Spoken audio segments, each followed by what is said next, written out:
جیسے پیزا کی ڈو میں یسٹ سے خمیر آ جاتا. تو اگر مٹی پاؤڈر فارم میں ہو تو پھر اس کو آٹے کی طرح مکس کرتے ہیں, جیسے آپ پیزا کی ڈو کو مکس کرتے ہیں شروع میں, اور پھر اس کو گیلے کپڑے میں بوری میں ریپ کر کے رکھ دیتے ہیں اور اس کو پانی توڑتے رہتے ہیں. تو وہ اس کے اپنے اندر بیکٹیریا ہوتا ہے نا مٹی کے اندر, وہ بیکٹیریا پانی ملنے سے برابر ہو جاتا ہے. اور جس طرح آپ جو ہے آپ کا آٹا پاؤڈر ہوتا ہے اس کے اندر یسٹ ڈال کے گوندھ کے اس کو رکھ دیتے ہیں کور کر کے, اسی طریقے سے مٹی بھی خمیر ہو جاتی ہے باقاعدہ. پھر آپ اسے اسی طرح سے مسلتے ہیں جیسے آپ پیزا کی ڈو کو مسلتے ہیں, پھر وہ پیزا کی ڈو کی طرح الاسٹکسٹی والی ہو جاتی ہے. جیسے آپ پیزا کی ڈو کھینچتے ہیں وہ کھینچتی ہے, مٹی بھی کھینچتی ہے, تب اس سے مجسمہ بنتا ہے. جو مجسمہ بنانے والے ہیں, اسکلپچرل میکر ہیں, وہ اسی طرح سے پروسیس کرتے ہیں. یہی پروسیس آدم کے مجسمے کے لیے بھی ہوا اور قرآن اس سے بیان کیا. ٹھیک ہے, احادیث اس پر دلالت کرتی ہیں. لہٰذا آٹا کی طرح یہ مٹی جو ہے یہ گوندھ کر رکھی گئی, اور جب اس میں خمیر آ گیا پھر اس کو اللہ سبحانہ و تعالیٰ نے پروسیس کر کے آدم کو بنایا اپنے دستے اقدس سے, فرشتوں سے نہیں بنوایا, اپنے حرف کن سے بھی نہیں بنایا, ورنہ اللہ کا تو حرف کن ہی کافی ہے. اللہ کہتے ہیں نا کہ جب وہ کسی کام کا فیصلہ کرتا ہے اس کام سے کہتا ہے کن فیکون, ہو جا, وہ ہو جاتا ہے. لیکن آدم کا آزاد ہے, نسل آدم کا بھی آزاد ہے, ہمارا بھی آزاد ہے, اور ہمارے جد امجد آدم علیہ السلام کا بھی آزاد ہے. اللہ نے آدم کا مجسمہ اپنے دستے اقدس سے بنایا. اب اللہ کا دست کیسا ہے جب دیکھیں گے تب جانیں گے.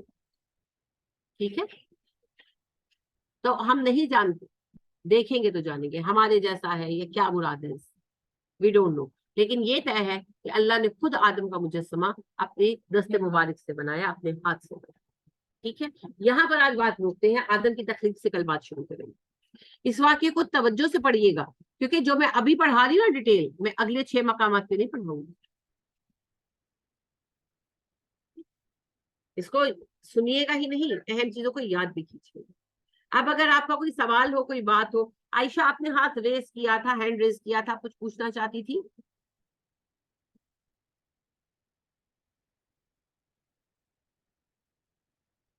جی ابھی بھی ریز ہے. عائشہ عمران, جی نہیں, وہ پہلے بتانے کے لیے ریز کیا تھا نا, پھر ڈاؤن نہیں کیا, بھول گئی. Okay it's fine. کوئی سوال کسی کا بھی ہو, کچھ بتانا چاہتے ہو, کچھ پوچھنا چاہتے ہو؟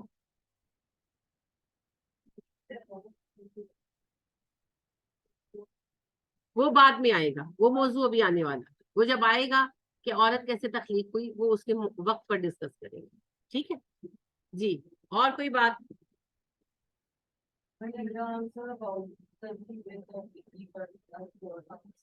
ترتیب توقیفی,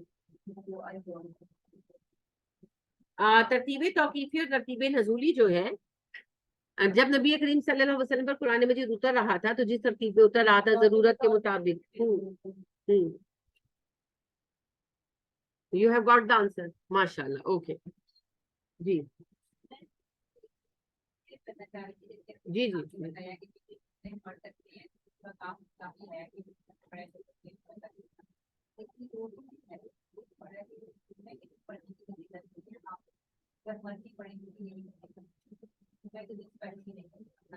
نہیں ایسا نہیں ہے. اصل میں انہوں نے کسی حوالے سے بیان کیا ہوگا, وہ بیچ میں سے کلپ سنتے ہیں تو بات کلیئر نہیں ہوتی. بہن کہہ رہی ہے کہ جمعے کے دن سورہ کہف پڑھنے کی فضیلتیں کبھی کی بھی ہے. 2 طرح کی فضیلتیں ہیں کاف کی. ایک یہ ہے کہ وہ دجال سے بچائے گی, تو دجال سے بچانے کے لیے جمعے کی قید نہیں لگائی گئی. ٹھیک ہے, آپ نے فرمایا جو سورہ کہف پر مداومت کرے گا, یعنی اسے مستقل پڑھے گا, اسے وہ دجال سے محفوظ کرے گی. اس میں جمعے کی قید نہیں ہے. دوسرا آپ صلی اللہ علیہ وسلم نے کہا جو کہف کو جمعے کے دن پڑھے گا اگلے جمعے تک وہ اس کے لیے نور بن کر رہے گی اور اسے منافقت سے محفوظ رکھے گی. اس کو جمعے کے ساتھ قید کیا گیا ہے. اب 2 مقاصد ہیں, اور ظاہری بات ہے ہم تو دنیا دار قسم کے بندے ہیں, تو دونوں کام ایک صورت سے ہو سکتے ہیں, ایک وقت میں ہو سکتے ہیں. تو لہٰذا پھر اس کو جمعے کے ساتھ مخصوص کیا گیا معمول کے لیے, صحابہ کے عہد سے ہی, کہ جمعے کے دن پڑھو, دونوں مقاصد حاصل ہو جائیں گے. بری موت سے بھی بچا لے گی. ایک تیسری حدیث میں بری موت بھی شامل ہے مگر اس کی سند ضعیف.